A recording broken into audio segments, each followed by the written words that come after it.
Olá, sejam muito bem-vindos ao canal. Ainda existem 7.000.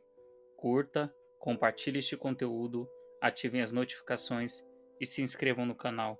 Nos ajudem a divulgar a palavra de Deus em sua essência.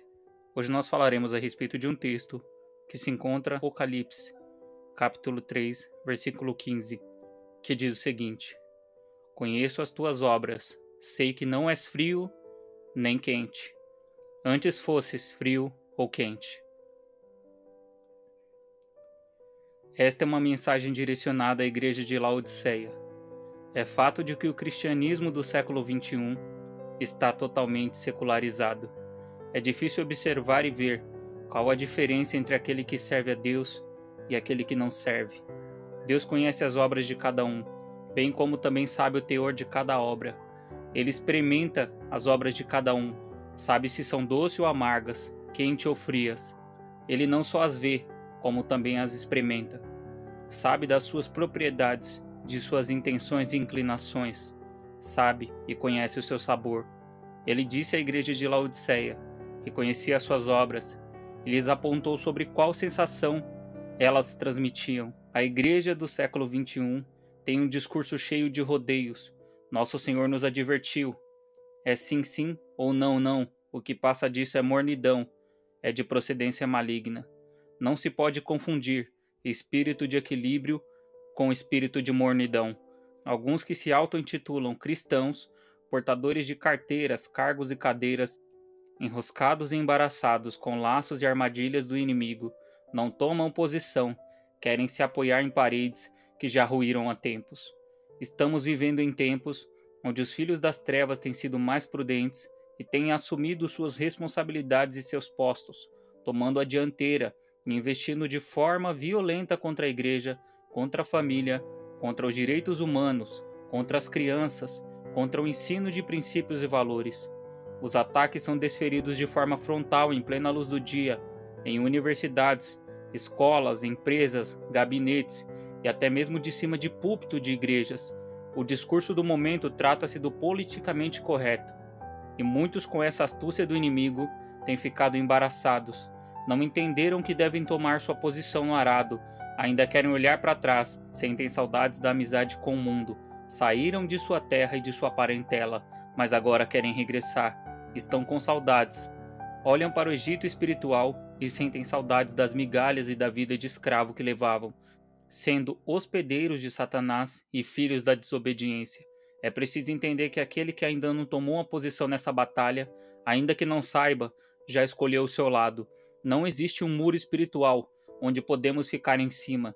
Ninguém serve a dois senhores, ou servimos a um ou ao outro por consequência. O Senhor sabe do sabor de nossas obras, do teor, da qualidade. Ele conhece se de fato as obras são para louvá-lo ou para louvar-nos. Muitos confundem comunhão com aceitação, e quando existe hipocrisia, deve existir a censura aberta. Corrige o sábio, e ele se fará mais sábio. Ensina o justo, e ele crescerá em entendimento. Provérbios capítulo 9, versículo 9. Muitos, para ter aprovação, preferem acobertar o erro a agir de forma sincera e transparente. O apóstolo Paulo repreendeu Pedro face a face por causa da dissimulação de Pedro, que procurou agradar os que eram judeus. Esse relato se encontra na carta aos Gálatas. Muitos têm alinhado seus discursos, pois não querem assumir uma posição que faça oposição àquilo que é reprovável diante de Deus. Pretendem ser aceitos diante dos homens, porém aceitam a reprovação de Deus. Pensam que calar é ser sensato ou justo. Elias foi chamado de desordeiro e agitador, pois foi contra a maior parte do povo em seu tempo, bem como contra as autoridades. Josué repreendeu a Israel e disse que deveriam tomar uma posição quanto a servir a Deus ou aos deuses pagãos. Pedro não se calou, mesmo após o rei Herodes jogá-lo na prisão e matar Tiago. Paulo, mesmo preso, pregou o evangelho do Senhor em cadeias e converteu a muitos. Se todos esses servos e homens de Deus aderissem ao discurso do politicamente correto, é quase certo de que nenhum deles sofreriam a perseguição ou mesmo o martírio. A igreja está em batalha direta contra o leão que está ao nosso derredor. É estranho que haja um discurso tão amigável contra um inimigo de nossas almas.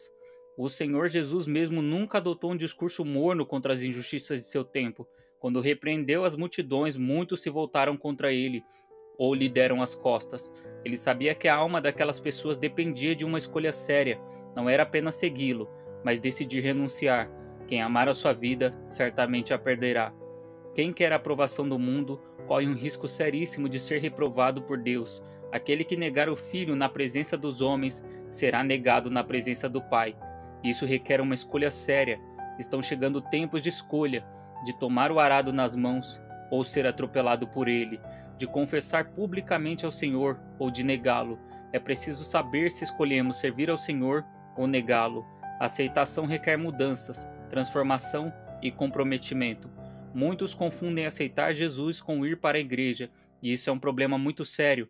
Esquece que não existe somente trigo, mas também joio misturado. Foi-se o tempo em que a igreja era sinônimo de hospital de almas, casa de oração, casa de louvor. Muitas igrejas se tornaram casa de shows, de encontro com amigos para falar de futebol, de lutas, de novelas e coisas do tipo. Perdeu-se a reverência e o temor, bem como também as referências. Já não existe comprometimento com o pudor e na elegância do vestir, roupas excêntricas, chamativas e sinuosas. Ficou difícil diferenciar o que é secular daquilo que não é, mas as pessoas que andavam com o Senhor eram exemplos não pelo que vestiam, mas pelo seu modo de vida simples, humilde e honesto.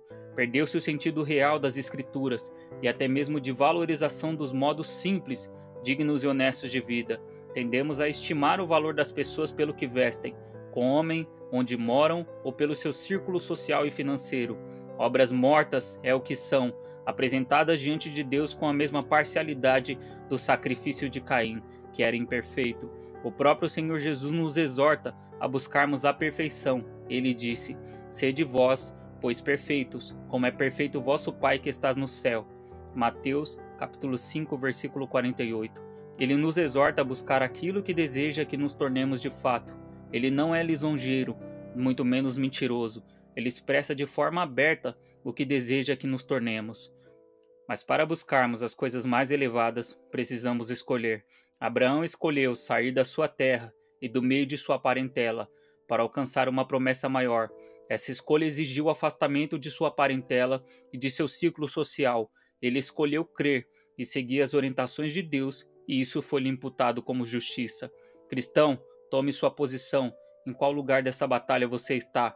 Do lado do Senhor dos Exércitos, forte e poderoso, ou do lado daquele que foi vencido por ele? Que em Cristo Jesus, nosso Senhor, venhamos apresentar obras aceitáveis diante do Senhor.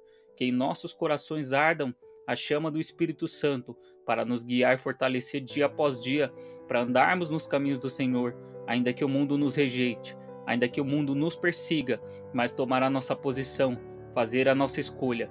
Ao Senhor Jesus Cristo sejam dadas a honra, o poder e a glória pelos séculos dos séculos.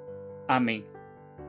Que Deus abençoe sua vida, curta, compartilhe este conteúdo, ativem as notificações e se inscreva no canal e nos ajudem a divulgar a palavra de Deus em sua essência.